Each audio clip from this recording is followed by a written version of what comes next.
कर्णभेदन संस्कार। कर्णभेदन संस्कार हिंदू धर्म के 16 संस्कारों में से एक महत्वपूर्ण संस्कार है। यह संस्कार बालक या बालिका के कानों में छिद्र करने की धार्मिक और सांस्कृतिक परंपरा को दर्शाता है। सामान्यतः यह संस्कार जन्म के तीसरे, 5वें या 7वें वर्ष में शुभ मुहूर्त देखकर कराया जाता है। कर्णभेदन संस्कार का उद्देश्य केवल आभूषण धारण कराना ही नहीं, बल्कि इसके पीछे धार्मिक, आयुर्वेदिक और वैज्ञानिक महत्व भी निहित है। शास्त्रों के अनुसार कानों में छिद्र करने से बालक बालिका की बौद्धिक क्षमता, स्मरण शक्ति और स्वास्थ्य पर सकारात्मक प्रभाव पड़ता है। आयुर्वेद में माना गया है कि कान के विशेष बिंदुओं पर छेदन करने से शरीर की ऊर्जा संतुलित रहती है और कई रोग। धार्मिक दृष्टि से कर्णभेदन संस्कार को पवित्रता और शुभता का प्रतीक माना गया है। इस संस्कार के दौरान मंत्रोच्चारण, हवन और पूजा अर्चना की जाती है, जिससे वातावरण में सकारात्मक ऊर्जा का संचार होता है। माता पिता अपने बच्चों के उज्जवल भविष्य, दीर्घायु और उत्तम स्वास्थ्य की कामना करते हैं।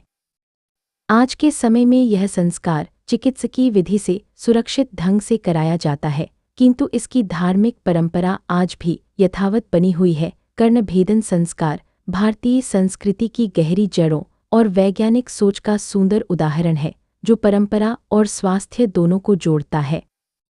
आइए सुनते हैं कर्णभेदन संस्कार पर एक रिपोर्ट डॉक्टर राकेश प्रकाश निगम जी, मुखारविंद से। दोस्तों नमस्कार। जैसा कि हमारे हिंदू धर्म, सनातन धर्म में कर्णभेदन संस्कार एक महत्वपूर्ण प्रक्रिया होती है और ये प्राचीन काल और अनंत काल से चली आ रही है।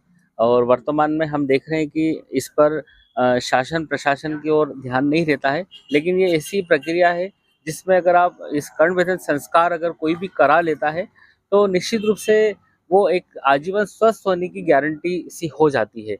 और कर्णभेदन प्रक्रिया क्या होती है, इसके लिए हम हमारे साथ में डॉक्टर राकेश प्रकाश निगम जी उपस्थित हैं। सर नमस्कार। सर ये प्रक्रिया क्या होती है सर? ये हमारे भारतीय संस्कृति में 16 संस्कारों का विशेष महत्व है। हमारे पूर्वज बहुत विद्वान थे और उन 16 संस्कारों को बहुत विधि विधान से वो करते थे, लेकिन दुर्भाग्यवश हमारा देश करीब 1000 वर्ष गुलाम रहा, जिसकी वजह से हमारे पूर्वजों को, जो शासक जिन्होंने हमारे ऊपर शासन किया, उन लोगों ने उन पूर्वजों को मार मार करके हमारी अपनी संस्कृति से दूर कर दिया। परिणाम ये हुआ कि जो 16 संस्कारों में से जो संस्कार हैं वो रस अदायगी के रूप में होने लगे और उन्होंने अपने रीति रिवाज हमारे ऊपर थोप दिए। कर्णभेदन संस्कार के रूप में ना होकर के वह ऑर्नामेंटल बन गया और कर्णभेदन लोब्यूल में और हाइलेक्स में, इन स्थानों में करा करके आभूषण पहनाने के लिए एक शो पीस बन के रह गया। गुलामी वास्तव में सर ये होता कहाँ है? कान के किस हिस्से में होता है ये वस्तुतः कान के बीचों बीच। ये एक आयुर्वेद में चरकसुश्रुत संहिता में पूरा इसका अध्याय है, कर्णभेदन वेदन विधि अध्याय, और उस अध्याय में इसको देवकृत छिद्र नाम से बताया गया है। अब ये देवकृत छिद्र है कहाँ, इसको आज के वर्तमान समय में भारत के लोग या आयुर्वेद के विद्वान भी नहीं जानते थे। तो ये जो हमारी खोज है, इस पर हमने बहुत शोध किया, करीब 21 वर्ष, और 21 वर्षों के शोध के बाद ये पाया कि ये जो कर्णभेदन संस्कार है ये बहुत ही उपयुक्त और स्थान पर करा जाए तो बहुत लाभकारी है। और ये श्लोक, हमारी खोज जो है, श्रीमद् भगवद गीता के अध्याय 14वें श्लोक पर आधारित है। अहम वैश्वानरो भूत्वा प्राणी नाम देहमाश्रिता प्राणापान समायुक्ता पचामन्यम चतुर्विधम। भगवान श्री कृष्ण के इस श्लोक को हमने आयुर्वेद के श्लोकों से कोरिलेट किया, मॉडर्न एनाटॉमी और फिजियोलॉजी से कोरिलेट किया, और ये पाया कि ये जो प्राण और अपान है, तो जितने भी सेंसरी फंक्शन हमारे बॉडी के हैं वो प्राण हैं, और जितने भी मोटर फंक्शन है वो अपान है। और ये प्राण और अपान से युक्त होकर के हमारा पूरा शरीर का संचालन भगवान कृष्ण स्वयं करते हैं हमारे शरीर में विद्यमान होकर के। तो इस खोज के आधार पर फिर मैंने कर्णभेदन संस्कार कहाँ होना चाहिए इसके संबंध में बहुत खोज करी, और ये पाया कि 10th क्रेनियल नर्व वेगस, हमारे शरीर में 12 क्रेनियल नर्व होती है, उसमें से 10वीं क्रेनियल नर्व होती है वेगस, जो कि सेंसरी और मोटर दोनों कंट्रोल करती है। और इसके माध्यम से हम उन जितने उसकी सप्लाई ऑर्गन्स हैं, थॉरेक्स के, heart and lungs and abdomen के, liver, spleen, pancreas, kidney, GIT tract, इन सारे ऑर्गन का सेंसरी और मोटर कंट्रोल वेगस नर्व के द्वारा होता है और इसके डिमिनिश फंक्शन से ही इन ऑर्गन्स की बीमारियां होती हैं।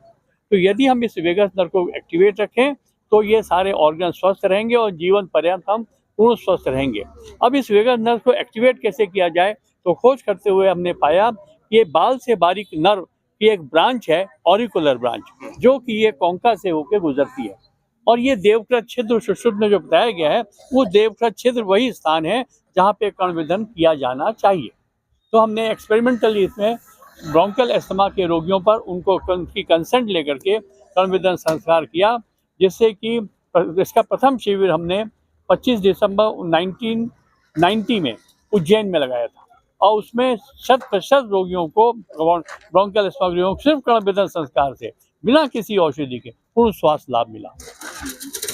सर, मैं ये इस तरह के शिविर कहाँ पर लगते हैं? ये मैं नंबर बता रहा हूँ, जो भी अपने इस ढंग के शिविर लगाना चाहें, कोई संस्था या ऑर्गेनाइजेशन, तो मेरा नंबर नोट कर लें 9425985301 और इस नंबर पे संपर्क करके आप हमें आमंत्रित कर सकते हैं। और जो परिवार स्वयं का कर्णविधन कराना चाहते हैं या ब्रोंकियल एस्थमा के रोगी हमारे पास कर्णविधन संस्कार करके स्वास्थ्य लाभ लेना चाहते हैं, वो मुझसे इस फ़ोन पर संपर्क करके रजिस्ट्रेशन करा लें और समय तय करके और फिर आएँ। निश्चित है कि उनको लाभ मिलेगा। और इस कर्णविधन संस्कार के द्वारा हम जिन व्यक्तियों को कर्णविधन संस्कार हुआ उनको कोरोना भी नहीं हुआ। तो मेरा पूर्ण विश्वास है कि कर्णविधन संस्कार के सही स्थान पर कर्णविधन कराया जाए तो वह व्यक्ति पूर्ण स्वस्थ, रोग मुक्त और दीर्घायु होगा, healthy, disease free long life प्राप्त करेगा और किसी प्रकार के हेल्थ इंश्योरेंस की जरूरत ही नहीं पड़ेगी और लाखों करोड़ रुपए का आपका चिकित्सा व्यय भी बचेगा। धन्यवाद। निश्चित रूप से मुझे लगता है कि सभी को इस तरह का कर्णविधन संस्कार कराना चाहिए। खासतौर पर अगर हम बचपन में अगर बच्चों को इस तरह की प्रक्रिया से या वैज्ञानिक अनुसंधान के माध्यम से अगर कर्णविधन संस्कार कराते हैं तो वो जीवन भर स्वस्थ रहकर देश और समाज के परिवार की सेवा कर सकते हैं। बहुत बहुत धन्यवाद सर।